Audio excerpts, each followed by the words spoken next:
이거 봐. 내 말이 다 맞지? 내가 말한 얘기가 다 맞다니까. 내가 시키는 대로만 하면 돼. 어딜 가나 주변에 우기기만 하는 사람 한 명쯤은 꼭 있습니다. 이런 사람 대부분이 대화를 해보면 자기 말만 무조건 맞고 남 말은 들으려 하지도 않죠. 내가 말을 해도 말을 딱 자르고 자기 말만 하며 틀린 말도 맞다고 우기는 그런 사람 말입니다. 이럴 땐 화를 내고 나도 같이 우기게 되면 싸우기만 할 뿐이죠. 화를 내면 더 크게 화를 내고 무시를 해버려도 도움이 안 되죠. 그리고 참 답답하게도 그런 사람들과 얘기를 하면 꼭 내가 말을 잘못한 것처럼 들리고 나만 나쁜 사람을 만들어버려요. 도대체 이런 사람들은 어떻게 대처해야 하는 걸까요? 우겨대는 사람들과 다투는 것은 시간만 낭비할 뿐 이길 수 없는 싸움에 불과합니다. 상대방의 심리를 파악하고 굳이 맞서 싸우지 않아도 내 입장을 지키는 대화법. 오늘 이 영상에서 그 비밀을 자세하게 알려드리겠습니다.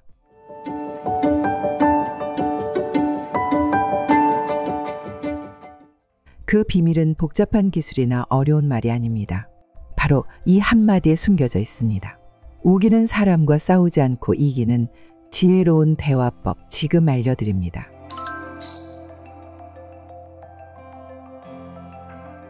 그건 아니야. 내 말이 맞아. 내가 그거 잘 알고 있어. 내 말만 들어. 대화가 되지 않는 사람. 내가 아무리 설명해도 자기 말만 계속하는 사람 말이에요. 처음엔 그냥 그런가 보다 하고 넘기지만 나중에는 점점 대화를 하다 보면 지칩니다. 내가 무슨 말을 해봤자 아무 소용 없을 것 같고 나 혼자만 힘든 느낌이 들죠. 그럴 땐 이런 생각도 들죠. 왜 저 사람은 맨날 우기기만 하지? 정말 자기가 맞다고 믿는 걸까?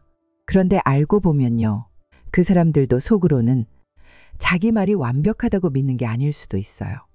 오히려 불안해서 아니면 무시당할까 봐 자기 생각을 더 강하게 말하는 거예요. 이런 마음을 설명한 심리학자가 있습니다. 바로 스위스의 심리학자이자 정신과 의사인 칼 융이라는 사람인데요. 이런 말을 했어요. 사람은 자기 안의 그림자를 보지 않으면 그 그림자를 바깥 세상에 투영하게 된다. 무슨 뜻이냐면요. 마음속에 있는 불안이나 약점을 스스로 인정하지 못할 때 그 감정을 다른 사람에게 쏟는다는 뜻이에요. 예를 들어 볼게요. 우리 동네에 사는 어르신 이야기입니다. 그 어르신은 친구들이나 가족들과의 모임만 하게 되면 그건 내가 더 잘 알아. 그건 옛날에 내가 직접 해본 거니까 나한테 배워. 이런 식으로 뭐든 자기가 더 잘한다고 말씀을 하세요. 한두 번이면 그럴 수도 있지 싶은데 매번 그러니까 사람들도 피하게 되더라고요. 저 말이 신뢰가 가지 않고 자꾸 잘한다며 사람을 붙잡고 놔주질 않았어요. 그런데 나중에 그 어르신의 딸이 조용히 말하더군요. 아버지는 집에서 아무도 얘기를 들어주지 않았어요. 자식들도 가족들도 늘 바쁘다며 그냥 넘겼거든요. 그래서 밖에서는 나도 뭔가 할 줄 안다고 말하고 싶으셨던 것 같아요. 그 얘기를 듣고 나니 그 어르신이 그렇게 말한 이유가 조금은 이해가 됐습니다. 사람은 누구나 인정받고 싶어요. 하지만 평소에 그런 경험이 적으면 작은 대화 속에서도 자기 존재를 확인하려고 애쓰게 됩니다. 그러니까 그 사람이 꼭 나를 이기려고 하는 게 아니라 자기를 지키려고 말하는 걸 수도 있다는 거죠. 하지만 우리가 이런 사람을 이해하고 무조건 참아야 한다는 말은 아니에요. 상대의 기분만 생각하다 보면 다 들어줘야 될 것 같지만 정작 내 마음이 상하고 하고 싶은 말도 못하게 되니까요. 그래서 우리는 이런 생각이 필요해요. 저 사람 말에 상처받지 않도록 내 마음부터 먼저 지켜야겠다. 조선 후기 학자 정약용 선생님도 이런 말씀을 하셨어요. 남을 설득하려 하기 전에 먼저 자기 마음을 다스려야 한다. 상대가 무슨 말을 하든 그 말이 바로 내 감정을 흔들지 않도록 내 안에서 한번 걸러내는 연습이 필요하다는 거죠. 예를 들어 상대가 그건 잘못됐어. 내가 맞아 라고 해도 아, 또 나를 무시하려고 저렇게 말하는구나 라고 이렇게 말을 받아들이기보다 지금 저 사람도 자기가 무시당하지 않으려고 애쓰는 중이구나. 이렇게 바라보는 겁니다. 이렇게 생각만 조금 바꿔도 그 말에 덜 상처받고 대화를 부드럽게 이어갈 수 있어요. 이건 생각보다 쉽지 않지만 연습할수록 익숙해집니다. 처음엔 어렵지만 마음속에서 한 걸음 물러서는 그 순간 분위기는 달라질 수 있어요.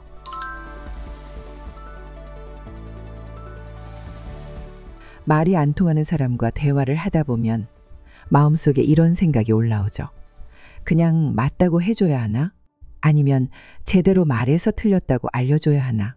그 사이에서 고민하다 보면 결국 아무 말도 못하고 그 자리를 그냥 피하고 싶은 생각이 듭니다. 그런데 피하기만 해서는 해결이 안 돼요. 오히려 더 마음만 상해요. 그래서 필요한 건 싸우지 않으면서도 대화를 멈출 줄 아는 말 한마디입니다. 예전 일이에요. 친구 셋이 카페에서 이야기를 나누고 있었어요. 그중 한 명인 미숙 씨는 어디서 뭘 들었는지 다짜고짜 이렇게 말을 했어요. 고혈압은 소금이 아니라 설탕이 문제야. 단 걸 많이 먹으면 혈관이 다 막혀. 그래서 고혈압이 생긴대. 하고 단언하듯 말했죠. 다른 친구가 조심스럽게 그래도 의사 말로는 짠 음식이 더 위험하다고 그러던데 라고 말하자 미숙 씨는 곧바로 목소리를 높였습니다. 그건 옛날 얘기지. 지금은 유튜브 보면 다 나와. 그 의사가 더 모르는 거야. 어느 병원에서 그런 말을 듣고 와서 그렇게 말하는 거야. 그때 세 번째 친구인 선영 씨가 말했습니다. 우리 이제 그 얘긴 그만하자. 오늘은 싸우지 말고 재미있게 스트레스 없이 수다나 떨자. 왜 맨날 만나면 싸우기만 해? 순간 미숙 씨가 당황했어요. 아, 그래. 뭐 내가 너무 흥분했나? 미안해. 하며 목소리를 낮췄죠. 이 대화에서 중요한 게 있어요. 선영 씨가 논쟁에 끼어들지 않았다는 점이에요. 그녀는 누가 맞다, 누가 틀리다 판단하지 않고 이 대화는 여기까지 하자고 선을 그은 것입니다. 뉴햄프셔 대학교 심리학 박사인 심리학자 마크 브레킷은 이런 말을 했어요. 자신의 감정을 아는 사람이 타인의 감정도 지킬 수 있다. 즉, 내 마음이 불편해지고 있다는 걸 알아차리면 그 순간 대화를 중단할 줄도 알아야 한다는 뜻이죠. 내 마음이 불편한데 대화가 순조롭게 이어갈 가능성이 적다는 거예요. 이렇게 말해보세요. 그 얘기는 나중에 하고 지금은 다른 얘기하자. 그건 나중에 다시 생각해 볼게요. 지금은 좀 힘드네요. 지금 이 말은 조금 마음이 무거워져서 듣기가 힘이 들어요. 여기까지만 이야기해요. 이런 말들은 상대를 설득하는 말이 아닙니다. 내 감정을 지키는 말이에요. 내가 불편하고 힘이 드니 이 대화는 중단하고 다른 이야기를 하자는 거죠. 그리고 놀랍게도 이렇게 말하면 상대도 지금은 멈출 때라는 느낌을 받게 됩니다. 물론 어떤 사람은 이렇게 말을 하기도 해요. 왜 그만해? 내가 틀린 말 했어? 하고 더 따질 수도 있어요. 그럴 때는 이렇게 덧붙이면 됩니다. 그 말이 틀렸다는 게 아니라 지금은 그냥 대화가 좀 힘들어졌어요. 이렇게 말하면 내가 감정적으로 화를 낸 게 아니라는 걸 상대도 어느 정도는 이해하게 돼요. 이건 단호한 거절이 아니라 내가 감정의 선을 지키는 말이에요. 마치 문을 세게 쾅 닫는 게 아니라 살짝 닫아두는 것처럼요. 우리는 누구나 마음의 문을 열 때와 닫을 때를 알아야 합니다. 이걸 계속 연습하다 보면 상대와 말다툼이 되는 순간을 미리 막을 수 있게 됩니다. 그런데 이런 말로도 통하지 않는 사람이 있어요. 내가 차분히 말해도 듣지 않고 틀린 걸 알면서도 계속 고집을 부리는 경우에는 또 다른 방법이 필요합니다. 이제부터는 그런 상황에서 내 마음이 상하지 않게 지키는 법 함께 나눠볼게요. 대화를 하다 보면 상대가 자기가 틀린 걸 눈치챈 것 같다는 느낌이 들 때가 있어요. 그런데 이상하게 그 순간부터 오히려 더 세게 우기는 사람도 있습니다. 아니 어쨌든 난 그렇게 생각해. 그게 뭐 어쨌다고? 난 계속 이렇게 할 거야. 이럴 땐 답답함이 한 가지가 아니에요. 내 말은 들으려고 하지도 않고 말이 안 통해서 답답합니다. 그리고 틀린 것을 알고도 우기기만 하니 더 답답한 거죠. 이럴 땐 말로 이기려고 들면 상대는 더 단단히 고집을 부리고 화를 냅니다. 왜냐하면 이건 이제 생각의 문제가 아니라 자존심의 싸움이 되기 때문이에요. 상대는 내가 틀렸어라는 말을 절대 하고 싶지 않은 상태인 거죠. 그 순간 상대는 자기 자존심을 내세우며 지키려고 하는 중이에요. 그래서 이럴 땐 우리가 먼저 싸움판을 걷어내야 합니다. 그렇다고 무조건 져주라는 얘기는 아니에요. 그 대신 말을 바꾸는 방식을 배워야 해요. 예를 들어 이렇게 말해보세요. 그렇게 생각하실 수도 있겠네요. 저는 조금 다르게 생각하고 있어요. 이 말은 당신 말이 틀렸다고 바로 직접적으로 말하지 않으면서도 내 생각은 분명히 말하는 방법이에요. 이걸 심리학에서는 관점 분리라고 해요. 서로의 의견을 하나로 합치려 하지 않고 다를 수도 있다는 걸 인정하고 대화하는 방식이죠. 실제로 이런 경우가 있어요. 직장 다니는 지수 씨는 업무 중에 팀장님과 매번 부딪혔습니다. 뭔가 새로운 아이디어를 내게 되면 팀장님은 항상 이런 식으로 말씀을 하시죠. 그건 예전에도 안 됐던 거야. 그런 거 하지 마. 괜히 그거 했다가 시간 낭비하지 말고 그냥 하던 대로 해. 이렇게 말했거든요. 지수 씨는 자료까지 찾아서 설득해 보려 했지만 오히려 팀장님은 이렇게 말씀하셨어요. 지금 내 말을 못 믿는 거야? 라며 더 완강하고 단호하게 굴었죠. 그런데 어느 날 지수 씨는 방식을 바꿨습니다. 팀장님, 그동안 해오신 방식도 분명히 좋은 부분이 있어요. 이번엔 제 방식으로도 한번 해보고 혹시 결과가 좋으면 나중에 같이 의논하고 이야기해봐도 될까요? 그 말에 팀장님은 이렇게 대답을 하셨죠.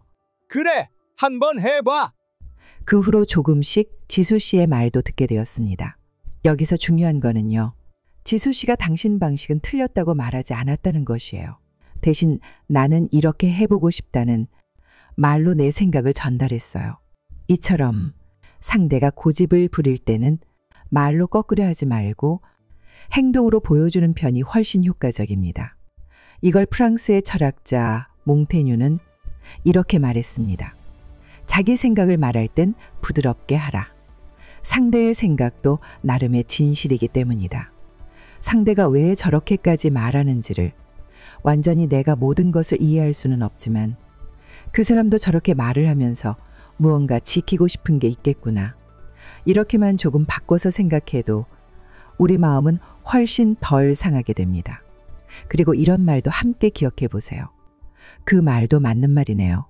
근데 전 조금 다르게 생각했어요. 정답은 하나가 아닐 수도 있죠. 이번엔 이렇게 해볼게요. 말로 다퉈봐야 서로 힘들 테니 일단 결과를 먼저 보고 말하죠. 이런 말들은 내 생각을 내세울 수 있고 감정도 지키면서 상대방을 자극하지 않게 해줍니다. 결국 말다툼에서 진짜 중요한 건 큰 소리로 싸워서 이기는 게 아닙니다.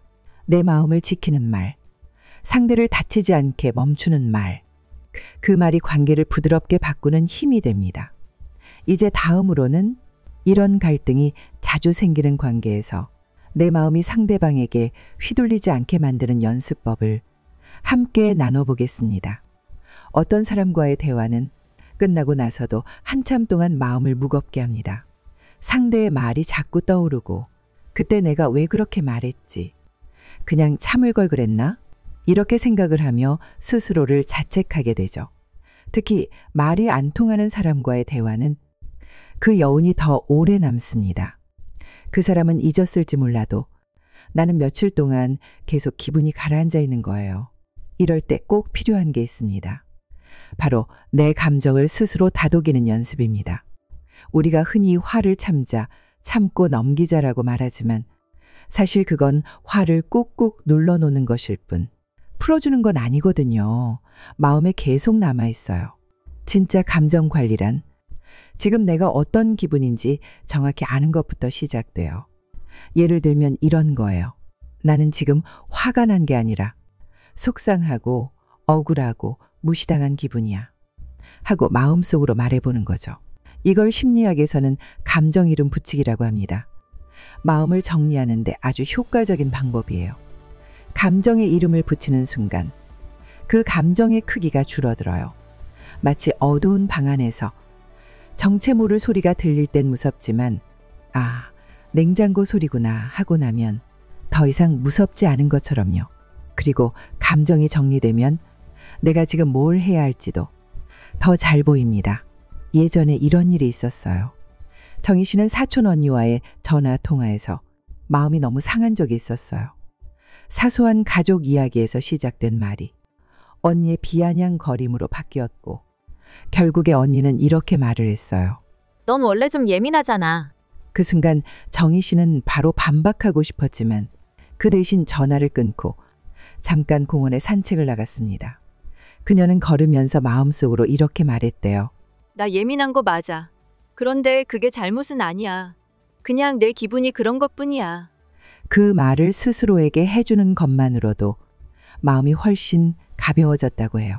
이건 누구나 할 수 있는 작은 연습이에요. 감정을 눌러 참지 말고 속으로라도 내 감정을 정확히 말로 표현해 보는 것이죠. 또 하나 중요한 건 그 대화 속에서 내가 지켜야 할 나의 가치를 기억하는 것입니다. 예를 들어 나는 누가 뭐라 해도 상대방에게 큰 소리치고 후회하는 사람은 되지 않을 거야. 또 상대방 말에 휘둘려서 마음 상하지 않을 거야. 다시 차근차근 생각해 보자. 이런 식으로 내가 지키고 싶은 나의 모습을 먼저 정해두는 거예요. 이건 철학자 에픽테토스가 말한 내용과도 닮았습니다. 사람을 괴롭히는 건 사건이 아니라 그 사건에 대한 나의 해석이다. 즉, 상대가 무슨 말을 했는지보다 그 말을 내가 어떻게 받아들였느냐가 내 감정의 크기를 결정한다는 거죠. 그래서 우리는 무조건 말을 참으라는 게 아니라 그 말을 내 안에서 어떻게 다뤄야 내가 덜 아플 수 있을지를 고민해야 해요. 그리고 정말 힘든 날엔 이 말 한마디를 기억해 보세요. 지금 내가 이렇게 느끼는 건 내가 잘못해서가 아니라 내가 그만큼 그것에 대해 진심이기 때문이야. 이 말은 상처에 딱 붙이는 마음의 밴드 같은 역할을 해줍니다. 내 감정을 지킨다는 건 다른 누구에게 잘 보이기 위함이 아니라 내가 무너지지 않도록 나를 붙잡아주는 일이에요. 다음 이야기에선 이 모든 말과 감정의 끝에서 우리가 진짜 잊지 말아야 할 마지막 마음 정리 한마디를 함께 나눠볼게요. 우리는 종종 대화에서 내가 맞는 말을 했다고 생각하면서도 마음은 이상하게 무거울 때가 있어요. 분명 내가 옳은 말을 했는데 왜 이렇게 기분이 안 좋을까? 그건 말로는 이겼는데 마음이 상했기 때문일 수 있어요. 말싸움에서 이겼지만 상대와의 관계는 틀어지고 내 감정이 무거우면 그 대화는 결국 패배한 거나 마찬가지입니다.